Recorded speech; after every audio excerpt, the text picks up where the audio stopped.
right, we're going to read chapter 4 of our novel, Black Beauty. So follow along with me. Chapter 4, Horse Sense. Our greatest pleasure was when we were saddled for a riding party. The master got on Ginger, the mistress on me, and the young ladies on Sir Oliver and Merrylegs. We cheerfully trotted about together. The mistress was light, her voice sweet, and her hands so light on the reins that I was guided almost without feeling it. One day after one of our rides together, I asked Sir Oliver why his tail was so short. It was only 6 or 7 inches long. I inquired what accident could have caused it. Accident, he snorted with a fierce look. It was no accident. It was cold-blooded cruelty. When I was young, I was taken to a place where they cut off my tail clear through to the bone. How dreadful, I exclaimed. Dreadful. Yes, it was dreadful. The pain was terrible and lasted a long time. What a torment it is when the flies settle on you and sting and you have no way to brush them off. Thank goodness they don't cut off tails anymore. Why did they do it then? Asked Ginger. For looks, for fashion, said the old horse, stamping his foot. There weren't any well-bred horses in my time that didn't have their tails shortened. I suppose it is fashion that makes them in London strap our heads up with those horrid metal bits, said Ginger. Of course it is, he said. It is not right. Merrylegs agreed with our comments and then had a question of his own.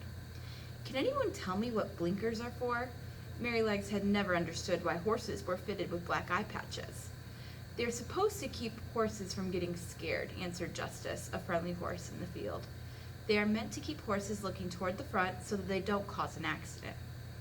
I think, said Sir Oliver, that blinkers are dangerous at night. We horses can see much better in the dark than man can. Can't they see the way God has made us and meant for us to be? Ginger asked. Merrylegs thought that was enough talk for the day, so he led us to the orchard where we munched on the apples that lay on the grass. One day in late autumn, I was pulling the dog cart.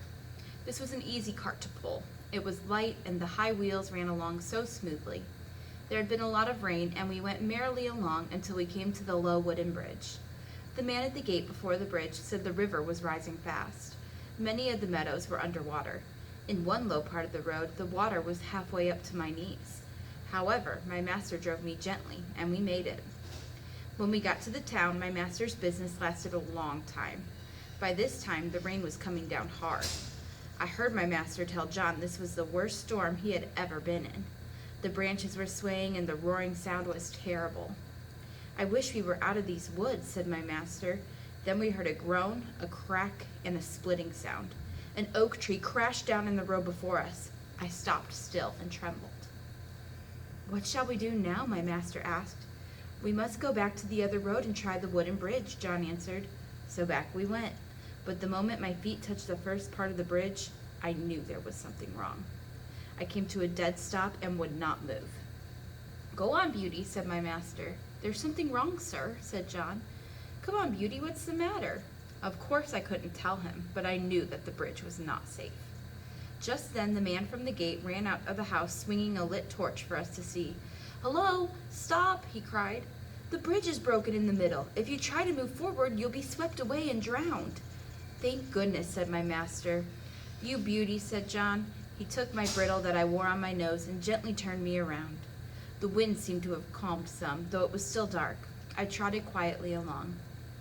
I could hear my master and John talking quietly. I heard John say that if we had moved forward, the river would have washed us away. He said that God had given men reason to find out things, but he had given animals the sense to know about things more quickly and surely than men. He had many stories to tell about animals that had saved men's lives. At last we came to the gates of our home. The gardener was standing at the entrance looking out for us.